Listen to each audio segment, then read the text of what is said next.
Sila Teluk Intan. Terima kasih Tan Sri Yang di-Pertua. Saya ingin menyentuh beberapa perkara di sini dalam membentangkan rang undang-undang ini oleh pihak kerajaan. Pertama sekali saya ingin menyentuh mengenai kekeliruan yang ketara semalam saya nampak mengenai apakah peranan bar dan bar council di negara kita. Untuk makluman semua rakan-rakan di sini, bar council itu adalah badan seperti satu jawatan kuasa yang mempunyai 36 orang ahlinya. 36 orang ahli ini dipilih oleh ahli-ahli Malaysian Bar yang mempunyai lebih kurang pada masa ini lebih 15 ribu orang ahlinya. Jadi setelah memilih 36 orang untuk jawatan kuasa ini, di antara 36 orang itu mereka pilih di antara mereka siapakah yang akan jadi presiden atau chairman atau dan setiausaha dan seterusnya. Tuan Speaker, ingin tanya sikit. Sikit. Terima kasih Yang Berhormat Teluk Intan.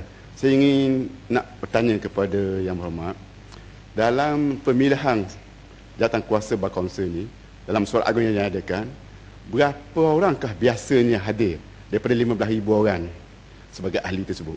Supaya kita nak lihat adakah jawatan kuasa ini merupakan mendapat mandat secara majoriti daripada ahli-ahli bar council. Okay, terima kasih.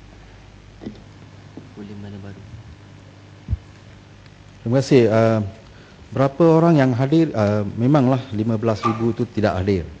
Tetapi semua 15,000 itu diberi notis. Itu yang lebih penting. Kalau mereka pilih untuk tidak hadir, itu terpulang kepada mereka. Tiada sesiapa ahli boleh dilarang dari hadir. Jadi bar council tidak boleh disalahkan jika ahli-ahlinya sendiri tidak mahu hadir, tapi dia ada dia punya quorum. Dia ada dia punya quorum dan dia berpandukan kepada quorum itu. Seterusnya, jadi kita tidak boleh salahkan keseluruhan ahli-ahli Malaysian Bar. Jika bar council buat sesuatu perkara salah atau tidak salah, itu lain. Jadi saya sendiri kadang-kadang tidak setuju dengan pendirian bar council. Kadang-kadang kita setuju, tetapi kita kena faham kewajipan dan tanggungjawab statutory bar council itu di bawah Akta Profession Undang-Undang Tan Sri Yang di-Pertua. Jadi kadang-kadang mereka seperti saya boleh bacakan di sini, kalau Tan Sri Yang di-Pertua mengizinkan, sejauh manakah tanggungjawab Majlis Peguam ni. Jika kita baca Section 42 kurungan 1A dengan izin, Object and powers of the bar. The purpose of the Malaysian Bar shall be A. To uphold the cause of justice without regard to its own interest or that of its members, uninfluenced by fear or favour.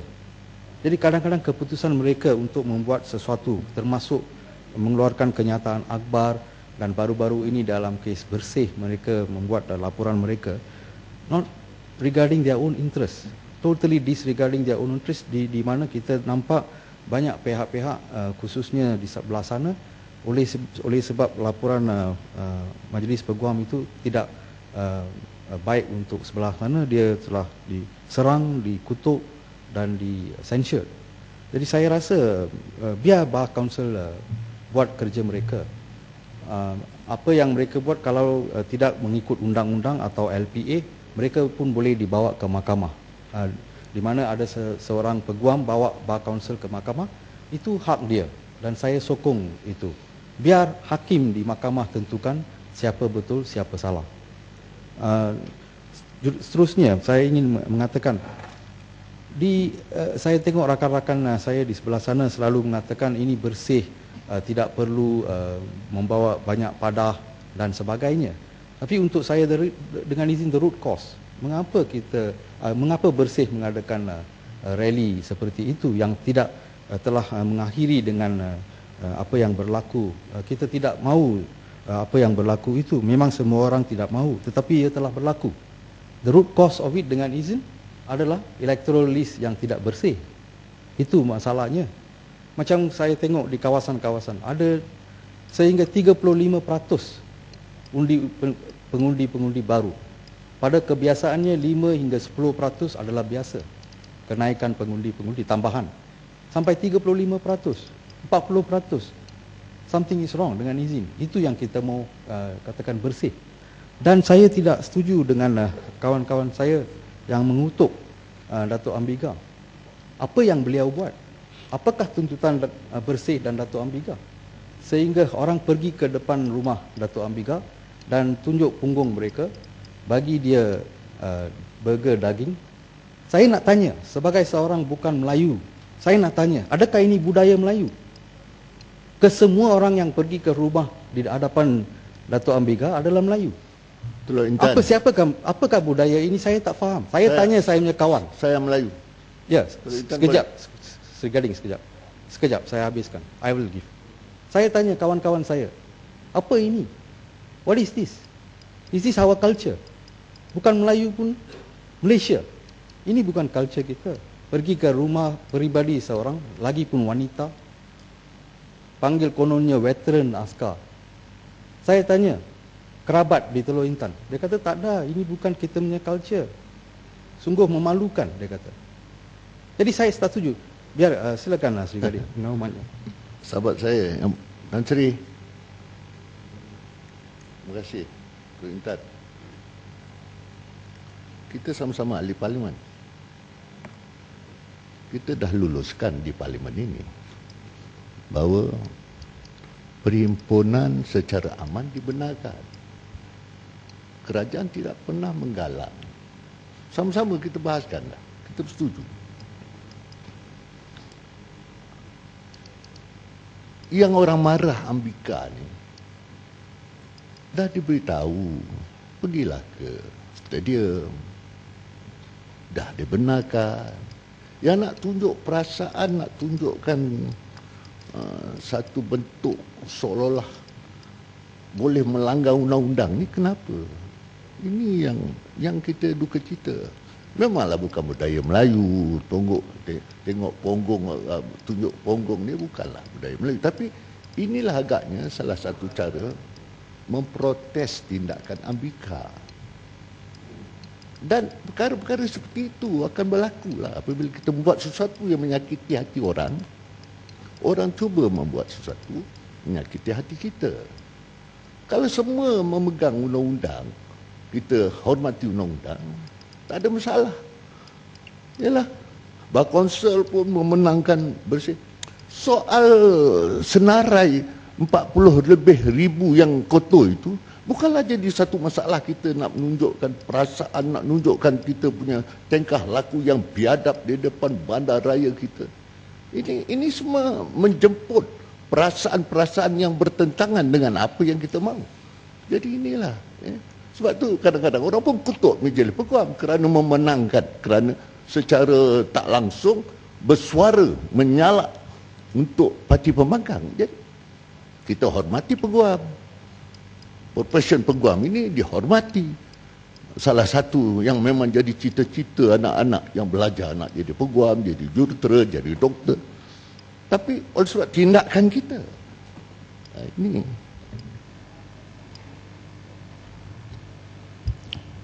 Terima kasih Yang Berhormat Sri Gading. Tetapi Sri Gading, saya kurang faham apa yang dikatakan, sebab katakanlah Datuk Ambiga ini sudah salah dari sisi undang-undang,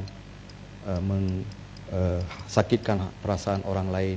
Katakanlah dia salah, let's say dengan izin, she is wrong. Adakah ia padat berpatutan untuk pergi ke rumah dia peribadi, duduk depan rumah dia dengan anak-anak dia di dalam rumah, tunjuk punggung, macam-macam gelata dia buat? Adakah itu fair? Itu yang soalan saya dengan izin. Kalau dia salah, hadapkan dia ke mahkamah. Kita ada undang-undang, kita ada hakim. Kalau salah tak salah, biar hakim menentukan siapa ini veteran army pergi ke rumah dia. Kalau penyokong bersih pun buat begitu, macam mana? Ada orang nak jual toseh di hadapan rumah Deputy IGP. Saya tak setuju. Mereka ada call saya tak setuju. Saya kata, don't do the same wrong as they are doing. Dengan izin. Jadi, katakan Dato' Ambika itu salah. Tok Intan. Itu adakah itu patut? Yang buat Tok Tunjuk Intan. punggung. Yang kita nak Adakah Sri Gading setuju apa yang dibuat oleh mereka? Itu soalan saya. Tok Intan, tak ada orang yang bersetuju kalau kita langgar undang-undang. Dan tak ada sebab kita nak nyokong orang yang melanggar undang-undang. Kita ahli parlimen, menghormati undang-undang. Kita buat undang-undang di sini dan harus kita terima. Tapi Ambika sebagai orang yang memang ada pengalaman jadi pengurusi bar konsel, kenapa sengaja melanggar undang-undang? So, ini yang menyakitkan hati orang, dan sebab itu orang cuba sakitkan hati dia balik. Itu sebabnya kalau kita pukul orang, orang akan pukul kita balik. Ini hukum dunia lah, Tolok Intan. Saya bukan kita kata orang bersetuju dengan orang langgar undang-undang. Tapi Ambika yang faham tentang undang-undang, kenapa dia langgar? Sengaja nak tunjuk kuat. So kalau you tunjuk kuat, apa sebab orang lain tak boleh tunjuk kuat? Kalau you tunjuk kurang ajar, kenapa orang lain tidak boleh 10 kali kurang ajar? Ini anak jantan yang pantang dicabar. Sebab itu kita hormati undang-undang dan kita tak mau langgar undang-undang. Jadi kalau semua menghormati undang-undang, tak berlaku peristiwa bersih 1, 2, 3 apa. Tunjuk undang-undang di jalan. Undang-undang di sinilah kita berbahas di sini. Saya anggota kerajaan Barisan Nasional. Bukan semua yang saya bisa sokong. Yang patut saya sokong, saya sokong. Yang patut saya tentang, saya tentang. Itu prinsip saya. Jadi yang penting kita hormati undang-undang. Tapi kalau tak ada orang nak hormati undang-undang, okey, you langgar undang-undang, apa orang semua diam. Apa undang-undang boleh membenarkan you langgar undang-undang? Orang A boleh langgar undang-undang, B tak boleh. Come on man. Tolok Intan, saya dengan Tolok Intan Tan Sri sama-sama pergi bidding. Seorang yang baik, Tan Sri. Undang-undang yang kita bahas ini undang-undang legal provision. Jadi jangan terlampau melincung jauh. Tan Sri, terima kasih. Tapi atas panduan Tan Sri, tetapi di bawah Undang-Undang Legal Profession Act, Majlis Peguam telah mengeluarkan satu laporan tentang bersih. So it touches. I'm sorry to be of different opinion. Terima kasih. I know, I allow you on a certain thank you. point. I'm much obliged. I'm very much obliged. Nanti menjemput lagi lain hal. Tak ada hal, kita boleh kawal. Ya, civilized, saya sanjungi apa yang input oleh Sri Gading, yang berhormat Sri Gading. We discuss in a civilized matter. Tapi tak setuju, saya tak setuju dengan Sri Gading. Orang pukul kita, kita pukul balik. Tak setuju, kita ada undang-undang yang sedia ada. Tadi Sri Gading menggunakan perkataan jantan. Itu yang jantan pergi ke rumah perempuan buat macam itu, itu jantan ke itu? Tolok Intan. Kalau berani pergi ke rumah jantan. Tan Sri, Tolok Intan. Jangan pergi ke rumah perempuan. Nanti, Tan Sri. Come to a man's house. Mungkin kalau kita betul-betul pukul jantan, Tolok Intan, itu tak perempuan, balas. she's a nice lady. Sri Gading pun gitu, Tan She's a Sri. decent Kalau woman. pukul Sri Gading, kita pun tak balas, tak mesti Jangan balas, Tan gunakan Sri. perkataan Tapi jantan. orang lain, Tolok Intan kalau dipukul dia tak nak balas kerana budiman dia. Sri Gading pun kalau dipukul mungkin dia pun sabar. Tapi orang lain, saya bercakap tentang orang lain. Ini sebab jangan kita langgar undang-undang dan kita tidak boleh benarkan sesiapa pun langgar undang-undang. Ini masalah kita. Kalau semua orang patuh undang-undang, Tan Sri, alangkah bahagianya rakyat Malaysia hidup dalam negara yang begini hebat baik, Tan Sri. Syukurilah nikmat Allah, Tan Sri. Cukupilah apa yang diberi oleh Allah. Ini kalau jadi pegangan kita, tapi kita tak berpegang itu. Ini yang jadi masalah. Lepas itu kita nyalahkan orang lain, walhal kita dulu membuat salah. Terima kasih, Tan Sri.